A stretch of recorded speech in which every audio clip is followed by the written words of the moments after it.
So we are here with the next episode of RDNA, the Rider's DNA. And today we are featuring a very interesting rider and an entrepreneur from Mysore, this guy Farhan.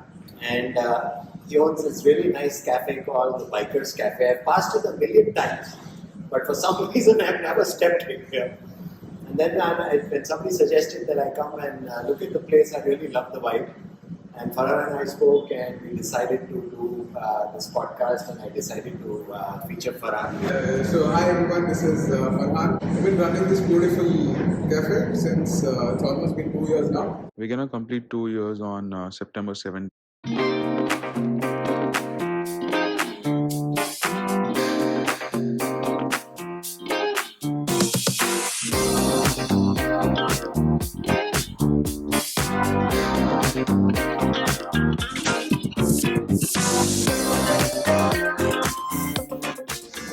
It was just pure passion about food and bikes which led me to this place. So basically I have other businesses as well. I own a hotel, it's a boutique hotel. So basically we are in the hotel business since 4 to 5 years now. And food was always my love, and biking was always the passion for me. 2019 I was in Malaysia, Kuala Lumpur, and I was just heading on a normal street and I heard some sounds of the bikes to my left side. So I just enter that place. I go inside and it's just like paradise for bikers. Like there is literally everything which a biker can dream of in a place to chill. You know, they've got a bar inside, they've got a mechanic shop inside, they've got ample seating space, snooker table, and they have some gaming stations to one corner. So it was like just magical for me to see that thing. Cut to after 2 years down the line, I found a place, and somebody randomly, it was so impromptu, somebody comes up, the person who owned this place before, he comes up to me and tells that this place is up for rent, you want to grab it?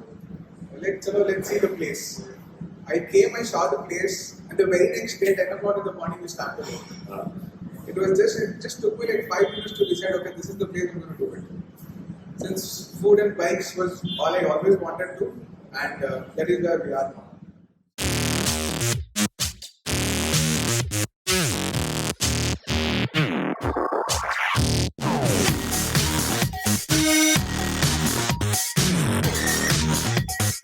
So just to let you know, so this street that we're on is now become a street full of cafes, right from one end of the street right to the other end of the street.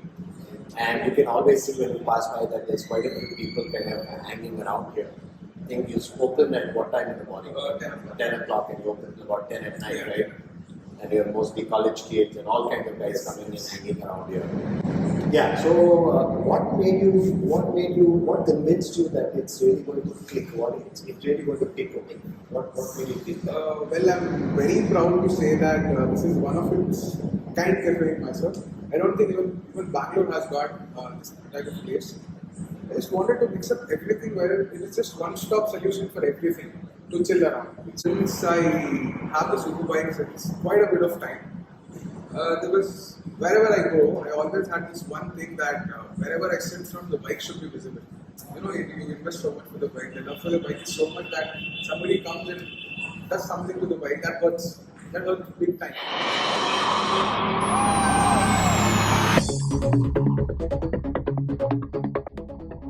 So even I was a part of a big superbike crew. So I am one of the admins of the superbike crew right now in Mysore. So I had a crew, they wanted a place to chill around just for the bikers, because the bikes are increasing, you know, nowadays. People are investing 3-4 lakhs in a normal bike. If you invest 1 or 2 lakh more, they're gonna get a super bike. So they just wanted something officially for them. You know, this place makes them feel special every time they are here with the bike. You know, when the bikes are here, they are allowed to come inside. Yeah, so that's something very unique. So Farhan actually allows the bikers to bring their bikes into the cafe when it's not too crowded. I mean, I've had 25, 30 super bikes standing here at the door.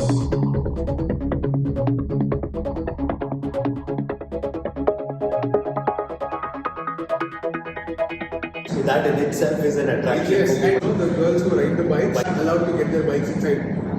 No matter what bike they're riding, even the vintage bikes, I have the group of vintage bikers who apparently get their RD350s inside. Right. So when you call as a biker, everybody's treated in the same way. I can't call myself a foodie, but I kind of know food. So the thing that kind of struck me when I came in here the first time was the quality of the food. So talk to me about food as well. So you have a kind of a boutique hotel. You also have a restaurant. Yes. I think it's a very famous one. Yes, pretty much.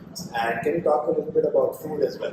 So basically, the love for food came from my degree. I've done my degree in tourism and hotel management, and then my master's in travel and tourism. Traveling almost like quite a bit of few countries. I've tasted different types of food. I love cooking myself. So it is out of whatever you see on the menu, it is out of pure love for the food.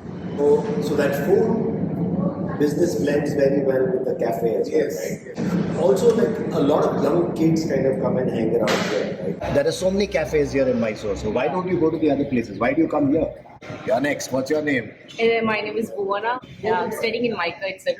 My name is Mohammad Farhan and I'm studying in Mica. I'm Janvi. I also like studying Mica. I'm Anita. Even I'm studying in Mica. Krishika. Krishika. Okay, Yeah. hi Krishika. My name is Sundar. I'm studying in Amrita College. So I usually come here because all my friends meet up here and I actually like this place. Like this color. Okay, Black. you like black? Yeah. This is the best place for teenagers to hang out. So it's just because I come here because of my friend. Okay. He always wants to be here. Oh, who's the one who always wants to be here? Yeah. I take my friends and I come here. What time do you guys normally get here? After college. After college? 1:30 and it's what now? It's 7:45. This place is very cozy and yeah, it's nice to hang out. No, we do get Uno, we do get cards Oh, here nice. and we play. I come here because Basically, I come here for bike, super bike lineups. Oh, my friends ride, and I come here for play FIFA. Very So nice. I come here to chill and nice food they provide. And sometimes they stream MotoGP. This is like a second home. How many followers do you have? Almost 2K. 48. 608. Right. So what about things like affordability and pricing? Because Mysore, especially, is a very price sensitive market. Yes, yes. So how did you crack that? So it took me almost a year and a half to get through the market with the prices what I offered.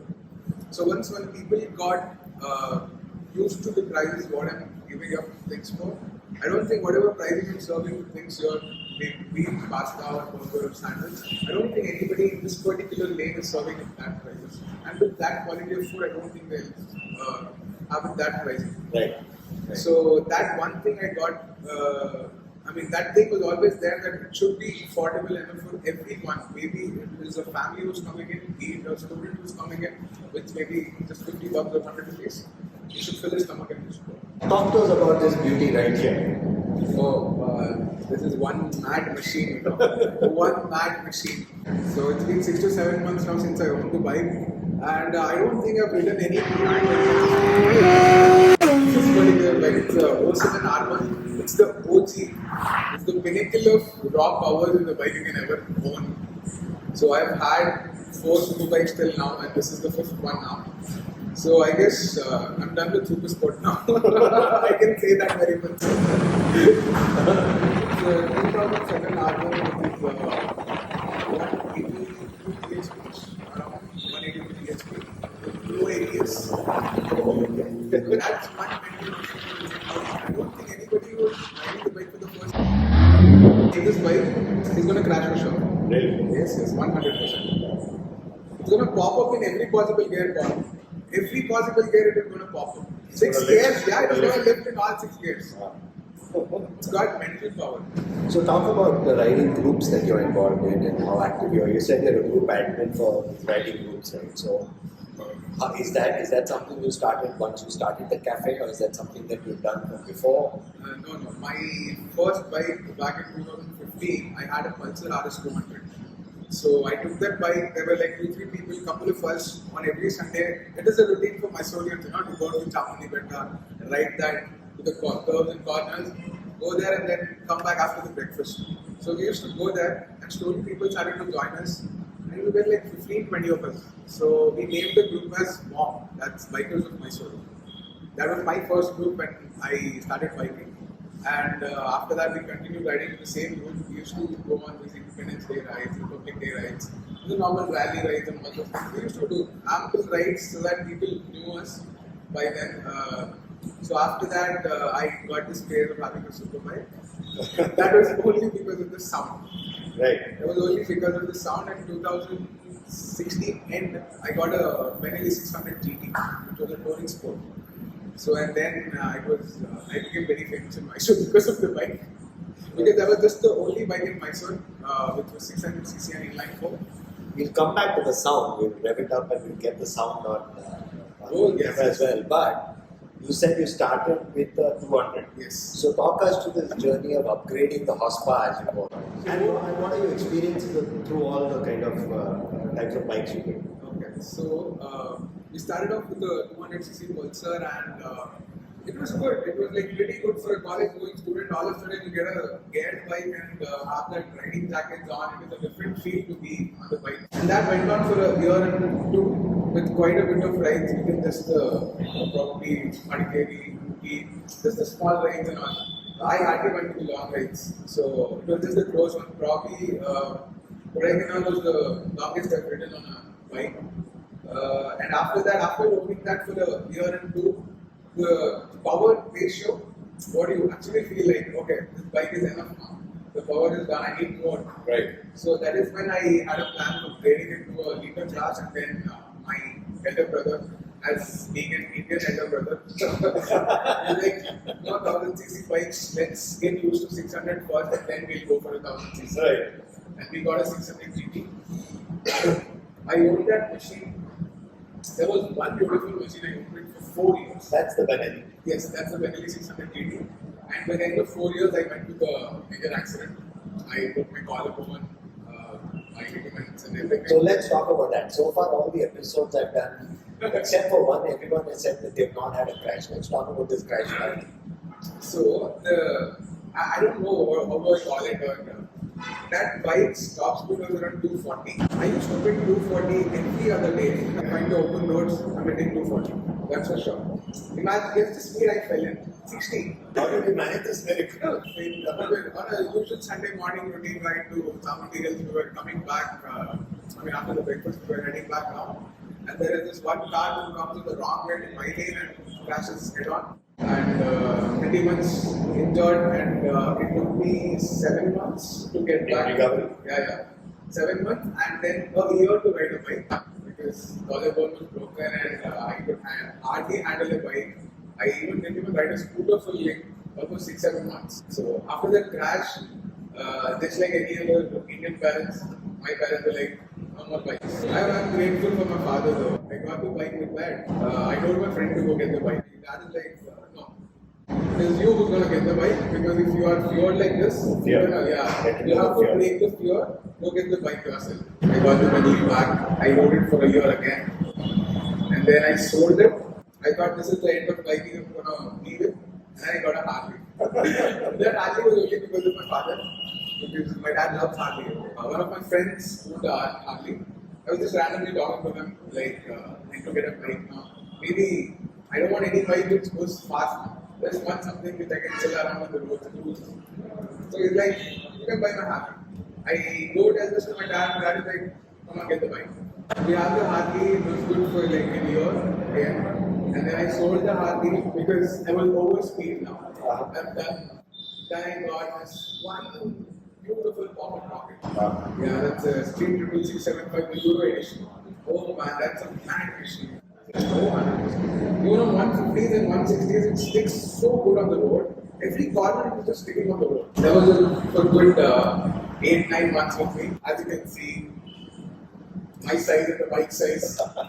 It was pretty small and it was pretty big on the bike. So I was like, it's time to switch for something bigger. And then I got the RDNA. Right. And I'm having horrible experiences with that. So this is bigger than that. Oh yeah. This is like probably 4 times that bike what I have. Oh. Yeah. Too heavy and it's quite difficult to handle this. This is heavier. Yeah, it is heavier and the power and the weight both are like too new for me. Right. Like this is heavy. Heavy you can manage on any superbike, but the power which you get on the bike is very dangerous. If you don't know to handle a super bike, then it is not at all. I won't suggest anyone to get a super bike. Until you have learned good enough for a good number of years to handle that, I don't think it is necessary to get a super bike. Let's talk about rider safety, road safety, gear, the importance of all of that. Yes. So if you see me standing like this and sitting happily talking to you, that is only because of my gear which saved me. Because of my jacket, my whole thing was body was safe because of no scratches. I had the boots on. The only injuries I have had is the collarbone was broken because of the impact that I fell on the road. My helmet was like gone, totally scraped up, and I tore my ligament, and I had the fracture on the leg. And then I broke this one finger. That was the only thing which, by the grace of God, which only happened. Even if you're riding a bullet, people call as bullet is a slow moving vehicle or whatever it is. But whatever bike you own or whatever bike you're riding, please wear your safety gears. That is going to save your life. That is going to save your life big time. You cannot just go around without your helmets on. So let's also talk about attitudes on the road. So we ride bikes. We can cut through smaller gaps. We can go faster than cars. We can corner quicker than cars. We tend to fly over speed breakers quicker than cars. So a lot of four-wheel owners kind of don't like bikers because of the things that we do. So talk a little bit about what you think, how people should conduct themselves on the road, because there's a lot of road rage, especially when you're hurry. Let's say a place like Bangalore or Bombay where it's very crowded and you have a bike and you can quickly cut through. Talk a little bit about that. Me personally, I don't think it's a very big statement to make, but still, India is not a place for bike riding. I don't think so. Firstly, the roads are not that good for the bikes to perform. You're having a 1cc bike which uses 184 kg, and you cannot pull it off the roads, and there is no room for having it. Probably the only good for bikers like you can have any bike within 2cc. It's good to go on the roads. But second, the roads are not good. Every car takes, every biker has one possession to go out from every corner. I mean, it's not true. I think that if you see the ratio, the people who are riding in a bad manner are more than the people who are riding in a good corner of the road. But just one or two mishaps on the road, you cannot just put it on all the bikers that are getting. Everybody, all the bikers Can't stereotype. Exactly. But it's very interesting what you say. I got this from somebody else and I didn't story, but it's very interesting. You've had super bikes, that are very powerful bikes. Yet you say that it's probably not a good idea to have those bikes in India. So after having experienced that, so I met this crew who was riding to Kanushkori, and they all had super bikes except one guy was a top rider. And that is a guy, and the guy on the super bike, he says, you know what, this is the bike he uses. In India, it's not really working. So I'm sure the bike companies will like what we say, but such as life. That is what it is. Like, see, even if the roads are good, you are belting your bike on the roads. You never know, dog can bump in. That's your fate. So I don't think it is. Whatever bike you get in India, I guess 100 to 120 is the best of the best speed what you can cruise in. No matter whatever bike you own, be it a super sport, a cruiser, or an adventure tourer, whatever the bike, I guess 100 120 is a very good speed to just cruise around. Not more than that. Either you can control if you're more than that, or you can just, you can always rely on the brakes of the bike, but you cannot rely on the people. So the other day when we were talking, you mentioned that you're like now done with this. So what's next? What are you thinking? I guess probably an ADP as of now. Like I always wanted to have a good tourer. Any specific brands that you have in mind? Probably Tiger 1200. Okay. Or a GSA 1250. Or even a multi-strata is also an option because the whole body is made up of that fiber. Carbon fiber. I would go for it because of the price. Because it is way lesser compared to Tiger 1200 and GSA 12. Is it? Yes.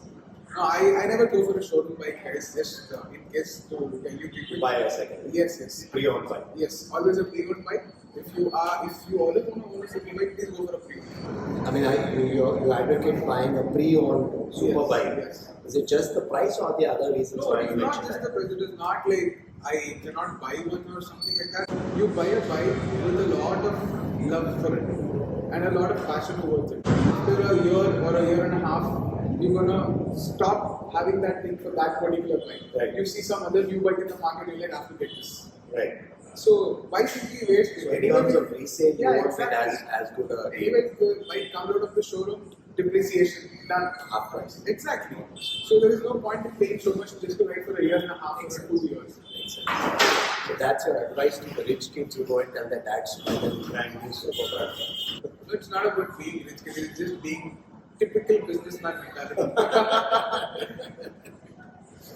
Coming back to the cafe, it's about riding. How did you kind of set this up? What was your thought process? Why have you kind of done this the way you've done it up? Okay, so You were talking about interiors the last time as well. yes, Right. yes.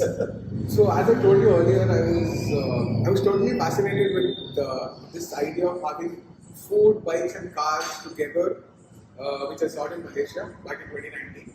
I always wanted to have a place like that. You know, I got this place totally out of nowhere. I came, I saw. We started off the work. Since my brother is a builder, he has a good knowledge about interiors and everything. So he's like, we'll place this here, we'll place this here, we'll place this here. So once we were done thinking, okay, this is going to be here, tables are going to be here, chairs are going to be here, and then we started to think what new we can put in here. You know, we got a snooker table just to pass their time when students are here. We got a foosball table so that when kids are here, they can play. And we have a PS4 station there where, you know, these young kids, it's a growing game, you know, it's a growing sport within youngsters now. I myself have a PS5, I play all night, FIFA. The FIFA nights are crazy with boys nowadays, you know? FIFA nights are going really crazy. So we got a PS4 attached there to one particular corner where they can just scream out, play with their friends and have fun. So it's like I have one smoking zone where people can come, park their bikes, you can have the area made for like one particular place for smoking. And then this is the non-smoking area where we are right now. So where most of the time you have these families coming in on the weekends, and on the weekdays you have normal college going. So you have a stage here. So I believe you do open mics. Oh and yes, stuff like that. 100%. So who comes in? We did before when we started the cafe. Every Saturday we had an open mic. I mean, I used to get one or the other singers. You know, there are new budding talents Right. who are coming up, who wants to sing, who wants to give tell poetry, and who wants to do a lot of things, probably mimicry, and all those things. So I got few of them on the list. I just put up a story on the page, and there are a few people who DM me, like, you want to come and perform. It's an open mic, anybody can just come in. And I'm very glad to say I have 2-3 people who have performed here, and they're doing their, they are the assistant playback singers in Kannada industry who have started it here. They are somewhere now. So all my thing was, okay, you have talent with you, I've got stage for you guys. Right. There is stage, you make use of it to your best. You want me to post it everywhere possible, I'll do it. But make sure you use the stage in a good way. Well, see, I always believe in something which is like so and for so. Like, slow process is always the best process. It's been almost 2 years now, I have never hired a food blogger coming into the cafe. I always wanted to see how organic I can push things. Right. Because I wanted to see how this can crash the market. I mean, how it can just enter the market and then make a name of itself. You know, now I feel so proud of myself that when students are here, they literally on call, it's not Bikers Cafe anymore. It's like, they call, where are you? Like, I'm a Bikers. You know, that feeling when you hear that from the people, that's really very nice to see. Like marketing, I did in the first few months of the cafe, I did do some marketing. Probably I had few friends who got good number of followers on Instagram. I did that. I told them to keep posting stories and everything. And after that, I don't think I've typically done some marketing for the cafe. I've hardly spent on marketing. I have not even spent probably 2 months of the cafe. I've spent it on the digital media handlers. Right. And after that, it's only me. I have a very good friend of mine. So she was helping me how to go about it, how to use the hashtags, how to put up videos, how to have the interaction on the Instagram. So I used to do that. And then I somehow got to know good knowledge. It's been a year and a half. So it's good knowledge right now. going ahead. So I'm just thinking probably after 2 years. First I was like, after 1 year I'll call the food bloggers. And now we're almost completing 2 years now. I like, let me complete 2 years, then I'll call food bloggers. And now you don't need to. I don't think so. I need to anymore. I don't think so. But there are a few couple of names in my head, probably 2 or 3, whom I'll definitely call because being in this business, this business has always got one peak and you run on the same line. Right. There is no sudden growth until you use your brains or you use your creativity. So Mysore is a very price sensitive market It has got one peak and you keep running on the same ratio until you don't put something new. So I think now is the time wherein I call them food bloggers. There are a lot of areas which I haven't touched as a part of marketing of this cafe. There are a lot of probably the corners of Mysore. Like I guess 90% of the colleges in Mysore know there is a place status by this cafe. So I think I need to reach even those corners to capture the entire city. So yeah, probably very soon, probably after I complete my 2 years, I'm very happy that I'm completing 2 years and probably after that I'll call some good food bloggers which I have in the list and tell them to market the place. I think it's now time to rev this baby up and see what it sounds like. Oh yes. Let's crack it.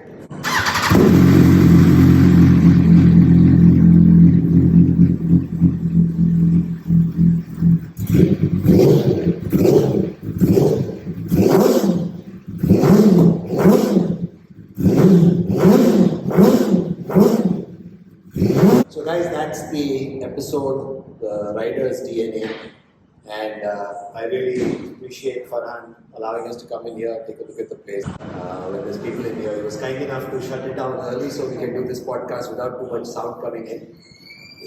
Thank you so much for your time, Farhan. And that's a wrap. Good one. I hope it was good. Good.